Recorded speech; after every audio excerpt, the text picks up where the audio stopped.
Welcome back.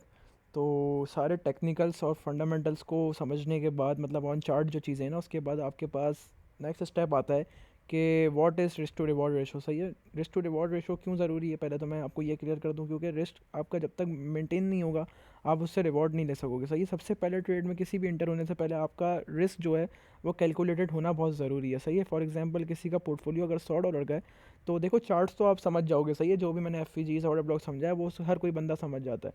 लेकिन आपका portfolio कितना है, इन्वेस्टमेंट कितनी है, आपको उससे प्रॉफिट कितना निकालना है, वो बहुत ज़रूरी है। सही है, वो लोगों को 10-10 15-15 साल लग जाते हैं, वो A1 होते हैं अपने चार्ट्स पे, लेकिन उनका रिस्क टू रिवॉर्ड इस तरीके का होता है कि आप सामने वाला बंदा देख के हंसता है। सही है, तो रिस्क हमेशा आपको मेंटेन रखना होता है। जैसे फॉर एग्जांपल अगर आपका, मैं यहाँ पे अगर टैक्स लूँ $100 का, सॉरी, अगर आपका $100 का पोर्टफोलियो आपका अपना एक वो है, मतलब इन्वेस्टमेंट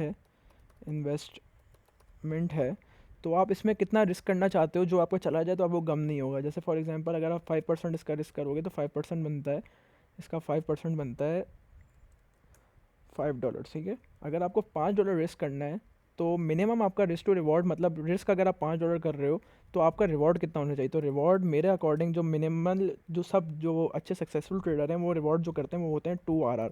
2 RR का मतलब सिंपल है, to risk to reward. Like for example अगर $5 रिस्क कर रहे हो तो आपका रिवॉर्ड एटलीस्ट कितना आपको निकालना चाहिए, $10 निकालना चाहिए। सही है, तो इसको आप किस तरीके से कैलकुलेट कर सकते हो किसी भी पोजीशन में एंटर होने से पहले।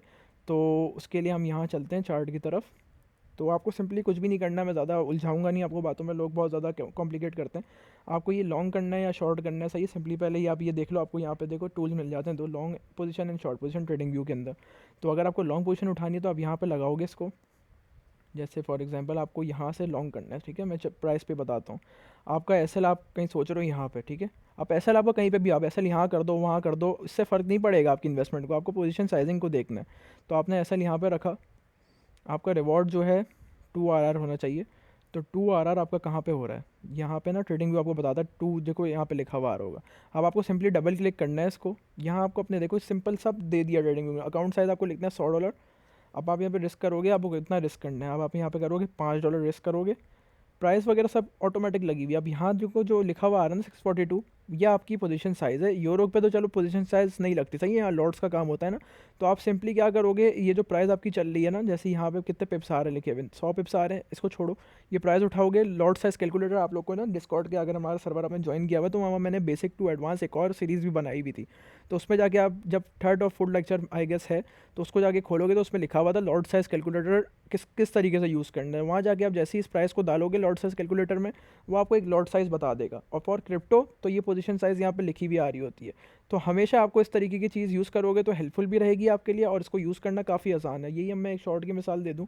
अब आप इस पर अपना रिस्क कभी भी बढ़ा भी सकते हो, कम भी कर सकते हो। अब यहाँ से आपको शॉर्ट करना था, आपका एसएल यहाँ था, ठीक है, हाई के ऊपर आप मिनिमम 2 RR टारगेट कर रहे थे ये, और आप इसमें $10 रिस्क करना चाह रहे हो, ठीक है, यहाँ लिख दो सिंपली $10। आपकी देखो पोजीशन साइज़ खुद ब खुद बढ़ जाएगी। सही है, $100 के इन्वेस्टमेंट में आप इतना रिस्क करोगे ना, तो आपका यहाँ पे सिर्फ $10 जाएगा, मतलब $10 से ₹1 ऊपर नहीं जाएगा। अगर आपने यहाँ पे एसएल अपना फिक्स किया हुआ है, स्टॉप लॉस मस्ट यूज़ करना है आपको हर पोजीशन में अपना।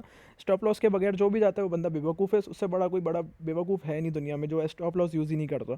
तो स्टॉप लॉस अगर आपका लगेगा तो $10 से $1 ऊपर नहीं जाएगा, और अगर आपका टीपी आपने फिक्स किया हुआ है तो आप यहाँ पे आप $20 लेके बाहर निकल जाओगे। आप इसको इंक्रीज़ करोगे, यहाँ आपका 5 RR का मतलब होता है कि 5 मल्टीप्लाई बाय 10, तो $50 आपका यहाँ पे प्रॉफिट होगा।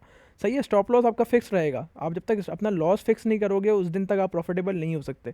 तो सबसे पहले आप लोग अपना लॉस कैलकुलेट करना सीखना है। तो ये सिंपल सी छोटी सी वीडियो थी, होप सो आप लोग को ये भी क्लियर होगा। बाकी अगर कोई भी कन्फ्यूजन आ रही हो कोर्स के बीच में रिलेटेड कुछ भी, या एक्सनेस वगैरह का कोई मसला आ रहा हो ब्रोकर वगैरह का, तो आप लोग चैट में जाके हम लोग से कॉन्टैक्ट कर सकते हो। डिस्कॉर्ड सर्वर पे हम अवेलेबल होते हैं, और बाकी चैट्स वगैरह भी इंशाल्लाह दोबारा खुल जाएंगी। तो लास्ट लेक्चर्स हैं बस, इंशाल्लाह आप लोगों को बहुत, ये वाली जो सीरीज़ हमने बनाई है बहुत सोच समझ के बनाई है, और ये आप लोगों को बहुत हेल्पफुल भी लगेगी। और जो भी आप लोग के फीडबैक्स हो तो ज़रूर कमेंट करना, या डिस्कॉर्ड बाकी चैट में ज़रूर बताना। जज़ाकल्लाह।